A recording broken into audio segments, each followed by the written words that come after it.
नमस्कार बंधुरा नतून एक भिडियोते आपनादेर सकलके जानाई स्वागतम। এই মুহূর্তে আবহাওয়ার বড় আপডেট নিয়ে চলে এলাম। ইতিমধ্যে বঙ্গোপসাগরে তৈরি হওয়া নিম্নচাপটি কিন্তু শক্তি বাড়ালো এবং এই মুহূর্তে আবহাওয়া দপ্তর সূত্রে খবর এটি সুস্পষ্ট নিম্নচাপ অর্থাৎ ওয়েল মার্ক লো প্রেসার এরিয়াতে কিন্তু পরিণত হয়েছে এবং উত্তর পশ্চিম বঙ্গোপসাগরীয় অঞ্চলে কিন্তু এটি অবস্থান করছে। আগামী 48 ঘন্টায় এই নিম্নচাপটি কিন্তু আরও শক্তি বৃদ্ধি করবে এবং শক্তি বৃদ্ধি করে কিন্তু উত্তর দিকে এগোবে, অর্থাৎ उत्तर बंगोपसागरीय अंचल गांगेय पश्चिमबंगेर जो अंचल रयेछे सेई संगे उपकूलवर्ती पश्चिमबंगेर अंचल सेई संगे बांग्लादेशेर जो सुंदरबन अंचल रयेछे सेई अंचल एकई संगे उत्तर ओडिशा उपकूल এই অঞ্চলে কিন্তু এর প্রভাব সবচেয়ে বেশি থাকবে। একই সঙ্গে আলিপুর আবহাওয়া দপ্তর জানিয়ে দিয়েছে আজ থেকেই দক্ষিণবঙ্গে বৃষ্টি শুরু হয়ে যাবে এই নিম্নচাপের জেরে। আজকে দক্ষিণবঙ্গে বেশ কিছু জেলার জন্য কিন্তু আইসোলেটেড হেভি রেনফল অর্থাৎ বিক্ষিপ্ত ভারী বৃষ্টিপাতের পূর্বাভাস দেওয়া হয়েছে। আগামীকাল থেকে বৃষ্টির পরিমাণ এবং বৃষ্টির পরিসর কিন্তু বাড়বে। আগামীকাল দক্ষিণবঙ্গে 6টি জেলার জন্য ভারী বৃষ্টিপাতে হলুদ সতর্কতা দেওয়া হয়েছে এবং তারপরে কিন্তু আরও বৃষ্টি বাড়বে দক্ষিণবঙ্গের বেশ কয়েকটা জেলাতে। তো আজ এবং আগামীকাল রাজ্য জুড়ে আবহাওয়া কেমন থাকবে, একই সঙ্গে রাজ্যে কোন কোন জেলায় আজকে ভারী বৃষ্টিপাতে হলুদ সতর্কতা রয়েছে, কোন কোন জেলা আগামীকাল ভারী বৃষ্টিপাতের সতর্কতা থাকছে এবং সেই সঙ্গে মৎস্যজীবীদের জন্য কিন্তু রেড অ্যালার্ট জারি করা হয়েছে, সেই সংক্রান্ত কি আপডেট দেওয়া হয়েছে, একই সঙ্গে লেটেস্ট স্যাটেলাইট ইমেজ কি আপডেট দিচ্ছে, সমস্ত কিছুই আপনাদেরকে পরপর জানাবো, দেখাবো এই ভিডিওটির মাধ্যমে। তো বন্ধুরা ভিডিওটি ভালো লেগে থাকলে এবং ইনফরমেটিভ বলে মনে হয়ে থাকলে অবশ্যই আপনারা ভিডিওটি একটি করে লাইক করে দেবেন, অবশ্যই ভিডিওটি প্রচুর শেয়ার করবেন। সেই সঙ্গে নতুন দর্শক হয়ে থাকলে লেটেস্ট ভিডিওর আপডেট সর্বপ্রথমে পাওয়ার জন্য চ্যানেলটিকে সাবস্ক্রাইব করে নিয়ে পাশে থাকা বেল আইকনে ক্লিক করে অল নোটিফিকেশান অপশানটিকে অন করে রাখবেন। লেটেস্ট আপডেট আপনারা সবার প্রথমে পেয়ে যাবেন। সেই সঙ্গে আমাদের ভিডিওটি আপনি এই মুহূর্তে কোন জেলা থেকে দেখছেন অবশ্যই কিন্তু আপনাদের জেলার নামটি কমেন্ট বক্সে লিখে জানিয়ে দেবেন, তাহলে আপনাদের জেলায় আবহাওয়ার পূর্বাভাস দিতে কিন্তু আমাদের সুবিধা হবে। তো বন্ধুরা প্রথমে আমরা দেখে নেব আজকে এই মুহূর্তে লেটেস্ট স্যাটেলাইট ইমেজ অর্থাৎ উপগ্রহ চিত্র আবহাওয়া সংক্রান্ত কী কী লেটেস্ট আপডেট দিচ্ছে। এই মুহূর্তে আপনারা দেখতে পাচ্ছেন স্যাটেলাইট ইমেজ বলছে যে উত্তর পশ্চিম বঙ্গোপসাগরীয় অঞ্চলে নিম্নচাপটি কিন্তু শক্তি বাড়িয়ে সুস্পষ্ট হয়েছে। দেখতে পাচ্ছেন যে উত্তর পশ্চিম বঙ্গোপসাগরীয় অঞ্চল জুড়ে কিন্তু ভারী মেঘ রয়েছে এবং এই অঞ্চলে কিন্তু সুস্পষ্ট নিম্নচাপে পরিণত হয়েছে। এর প্রভাব কিন্তু পড়ছে সরাসরি বিশাখাপত্তনম এবং সংলগ্ন গোটা অন্ধ্রপ্রদেশ জুড়ে। আগামীতে এর প্রভাব পড়বে উড়িষ্যাতে, তারপরে পশ্চিমবঙ্গ এবং বাংলাদেশে কিন্তু এর প্রভাব ধীরে ধীরে বাড়বে। একই সঙ্গে আপনারা দেখতে পাচ্ছেন যে এই অঞ্চল জুড়ে কিন্তু ভারী মেঘ এবং এই অঞ্চলে কিন্তু ব্যাপক ঝড় বৃষ্টি হচ্ছে। বন্ধুরা এই মুহূর্তে গোটা অন্ধ্রপ্রদেশ এবং সেই সঙ্গে তেলেঙ্গানা জুড়ে কিন্তু ভারী মেঘ এবং এই অঞ্চলে কিন্তু আজকে ভালো বৃষ্টিপাতের সম্ভাবনা থাকছে। একই সঙ্গে দক্ষিণ ভারতের কেরালা, কর্ণাটক এবং সেই সঙ্গে তামিলনাড়ু এইসব রাজ্যে কিন্তু আংশিক মেঘলা আকাশ রয়েছে। মহারাষ্ট্র আকাশ পরিষ্কার। একই সঙ্গে আমরা দেখতে পাচ্ছি পশ্চিম ভারতে রাজস্থানে কিছু অঞ্চল এবং পশ্চিম মধ্যপ্রদেশে কিছু অঞ্চলে কিন্তু আংশিক মেঘলা আকাশ রয়েছে। একই সঙ্গে দিল্লি, হরিয়ানাতে কিন্তু কিছু ভারী মেঘ দেখা যাচ্ছে। ওই সমস্ত অঞ্চলে কিন্তু বৃষ্টিপাত ইতিমধ্যে শুরু হয়ে গেছে। এদিকে আমরা দেখে নেব পশ্চিমবঙ্গের ছবিটা কী রয়েছে। দেখতে পাচ্ছেন এই মুহূর্তে পশ্চিমবঙ্গের দক্ষিণে কিন্তু জেলায় জেলায় ওই রোদ এবং মেঘের খেলা চলছে, মানে আকাশ পুরোপুরি পরিষ্কার নয়, মানে হালকা হালকা মেঘ রয়েছে, অর্থাৎ মেঘ এবং রোদের খেলা চলছে। এবং বেলা বাড়ার সঙ্গে সঙ্গে কিন্তু দক্ষিণবঙ্গের জেলাগুলিতে মেঘের সমাগম ঘটবে, বজ্রগর্ভ মেঘ তৈরি হবে, যা থেকে দু একটা জায়গায় বিক্ষিপ্ত ভারী বৃষ্টিপাতের সম্ভাবনা রয়েছে একাধিক জেলাতে। এদিকে আমরা দেখতে পাচ্ছি এই মুহূর্তে মুর্শিদাবাদে কিন্তু আকাশ মোটামুটি পরিষ্কার, একই সঙ্গে বীরভূমেও কিন্তু আকাশ পরিষ্কার। মালদা সেই সঙ্গে আমরা দেখতে পাচ্ছি দুই দিনাজপুরে আকাশ পরিষ্কার রয়েছে। এদিকে উত্তরবঙ্গের ওপরের যে 5 জেলা তার মধ্যে দার্জিলিং, কালিম্পং, জলপাইগুড়িতে আকাশ পরিষ্কার, একই সঙ্গে আলিপুরদুয়ারে কিন্তু আকাশ পরিষ্কার। কোচবিহারে হালকা কিছু মেঘ রয়েছে, আংশিক মেঘলা আকাশ এই মুহূর্তে লক্ষ্য করা যাচ্ছে। এদিকে আমরা দেখতে পাচ্ছি বাংলাদেশের রংপুর বিভাগ, সেই সঙ্গে কলাই, রাজশাহী এই সমস্ত অঞ্চলে আংশিক মেঘলা আকাশ রয়েছে। বাকি অল ওভার বাংলাদেশে কিন্তু এই মুহূর্তে আকাশ পরিষ্কার। এবং একই সঙ্গে আপনাদেরকে জানিয়ে রাখি এদিকে খুলনা দিকে কিন্তু কিছু মেঘ উঠছে এবং যা থেকে আগামী সময়ে বৃষ্টিপাতের সম্ভাবনা থাকছে। এদিকে ত্রিপুরাতে কিন্তু এই মুহূর্তে আকাশ পুরোপুরি পরিষ্কার। ত্রিপুরা, কুমিল্লা, এদিকে সিলেট এই সমস্ত অঞ্চলে কিন্তু আকাশ মোটামুটি পরিষ্কারই রয়েছে। তবে আগামী সময়ে এই নিম্নচাপ যেহেতু আসছে এর প্রভাবে কিন্তু বৃষ্টিপাতের সম্ভাবনা থাকবে। জানিয়ে রাখি যে দক্ষিণ চীন সাগরে যে ভয়ঙ্কর শক্তিশালী ঘূর্ণিঝড় ইয়াগি বা টাইফুন ইয়াগি তৈরি হয়েছিল সেটা কিন্তু এই মুহূর্তে আর ঘূর্ণিঝড় নেই, এই মুহূর্তে সাধারণ ঝড়ে পরিণত হয়েছে। উত্তর ভিয়েতনাম উপকূলে আছড়ে পড়ার পর কিন্তু শক্তি হারিয়েছে এবং এই মুহূর্তে সাধারণ ঝড়ে পরিণত হয়েছে এবং উত্তর পশ্চিম দিকে সরছে।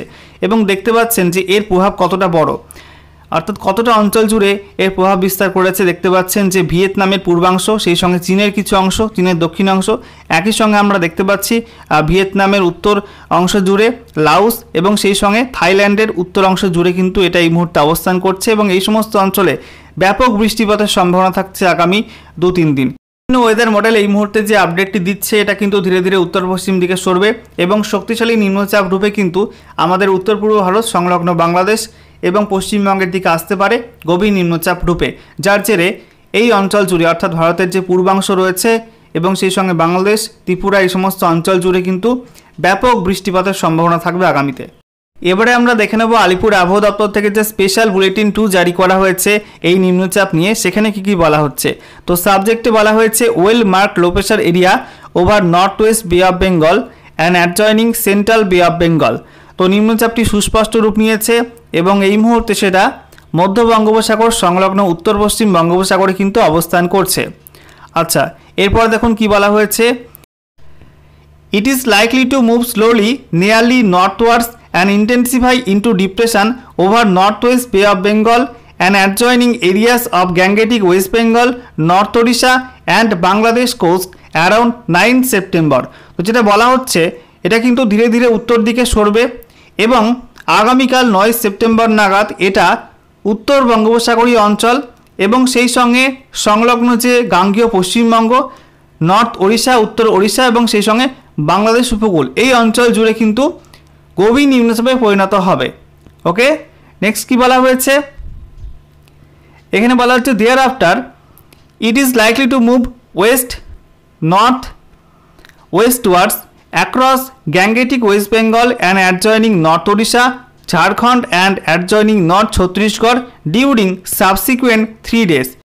অর্থাৎ বলা হচ্ছে এরপর এই গভীর নিম্নচাপটি গাঙ্গেয় পশ্চিমবঙ্গের ওপর দিয়ে আগামী 3 দিন ধরে উত্তর পশ্চিম দিকে সরবে, যেখানে উত্তর ওড়িশা, গাঙ্গেয় পশ্চিমবঙ্গ, তারপরে ঝাড়খণ্ড হয়ে কিন্তু উত্তর ছত্তিশগড়ের দিকে যাবে। ঠিক আছে, এবং সেই সঙ্গে বলা হয়েছে দেখুন এর প্রভাবে 9 সেপ্টেম্বর থেকে কিন্তু বৃষ্টিপাত শুরু হয়ে যাবে, যেখানে বলা হয়েছে 9 সেপ্টেম্বর রাজ্যের দক্ষিণবঙ্গে বেশিরভাগ অঞ্চলে কিন্তু হালকা থেকে মাঝারি বৃষ্টিপাত হতে পারে এবং সেই সঙ্গে 2-1টা জায়গায় কিন্তু ভারী বৃষ্টিপাতের সম্ভাবনা থাকছে। এরপরে দেখুন বলা হয়েছে মৎস্যজীবীদের জন্য কিন্তু এখনও রেড অ্যালার্ট রয়েছে। এখানে বলা হচ্ছে squally weather with surface wind speed reaching 35 to 45 km/h, gusting to 55 km/h, very likely over north west Bay of Bengal and adjoining central Bay of Bengal on 7th and 8th September. তো আজকে 8ই September আজ কিন্তু উত্তর বঙ্গোপসাগর এবং সেই সঙ্গে সংলগ্ন মধ্য বঙ্গোপসাগরীয় অঞ্চলে বায়ুর গতিবেগ থাকবে 35 থেকে 45 কিলোমিটার প্রতি ঘন্টা এবং কখনো কখনো 55 কিলোমিটার প্রতি ঘন্টা গতিবেগে ঝড় বইতে পারে।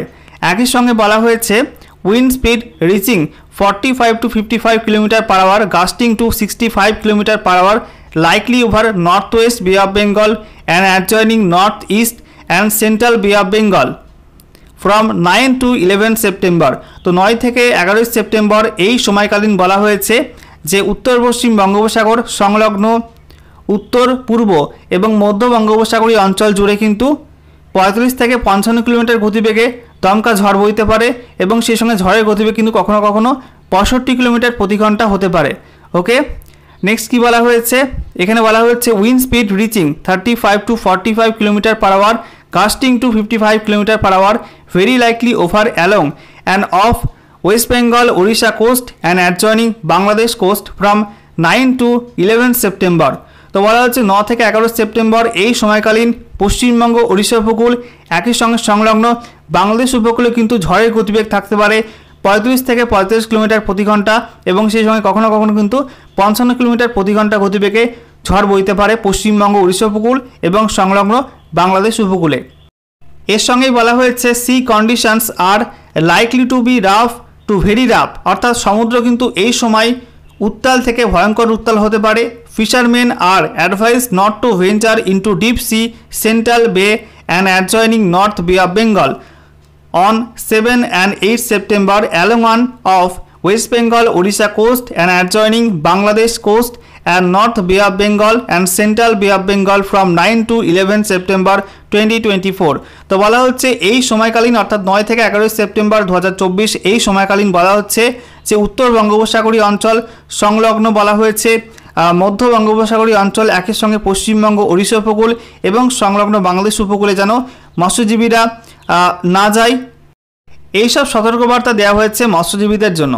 এবারে আমরা দেখে নেব আলিপুর আবহাওয়া দপ্তর থেকে যে লেটেস্ট অফিসিয়াল নোটিফিকেশন জারি করা হয়েছে, সেখানে আজ এবং আগামীকাল রাজ্যের কোন কোন জেলার জন্য কী কী সতর্কবার্তা বা ওয়েদার ওয়ার্নিং দেওয়া হয়েছে।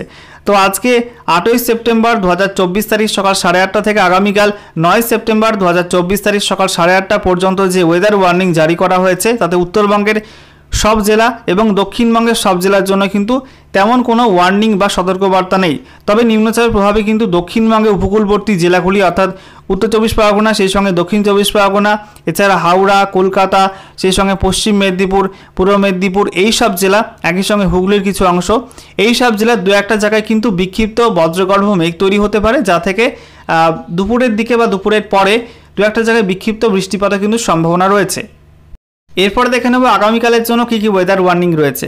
তো আগামীকাল 9 সেপ্টেম্বর 2024 তারিখ সকাল 8:30 থেকে 10 সেপ্টেম্বর 2024 তারিখ সকাল 8:30 পর্যন্ত যে ওয়েদার ওয়ার্নিং জারি করা হয়েছে তাতে দার্জিলিং এবং কালিম্পং উত্তরবঙ্গের এই দুই জেলার জন্য কিন্তু বিক্ষিপ্ত ভারী বৃষ্টিপাতে হলুদ সতর্কতা দেওয়া হয়েছে। বাকি জলপাইগুড়ি, আলিপুরদুয়ার, কোচবিহার, উত্তর দিনাজপুর, দক্ষিণ দিনাজপুর, মালদা এই সব জেলার জন্য কিন্তু কোনো ওয়ার্নিং দেওয়া হয়নি আপাতত। এছাড়া দক্ষিণবঙ্গের ক্ষেত্রে বলা হয়েছে মুর্শিদাবাদ, বীরভূম, নদিয়া, পূর্ব বর্ধমান, পশ্চিম বর্ধমান, বাঁকুড়া, পুরুলিয়া, হুগলি, হাওড়া, কলকাতা এই সব জেলার জন্য কিন্তু আপাতত আগামীকালের জন্য কোনো ওয়ার্নিং দেওয়া হয়নি। তবে উপকূলবর্তী জেলাগুলি অর্থাৎ উত্তর 24 পরগনা, দক্ষিণ 24 পরগনা, পূর্ব মেদিনীপুর, পশ্চিম মেদিনীপুর এবং ঝাড়গ্রাম এই সব জেলার দু একটি অঞ্চলে কিন্তু বিক্ষিপ্ত ভারী বৃষ্টিপাত হতে পারে এবং এই সব জেলার জন্য কিন্তু আগামীকাল হলুদ সতর্কতা দেওয়া হয়েছে।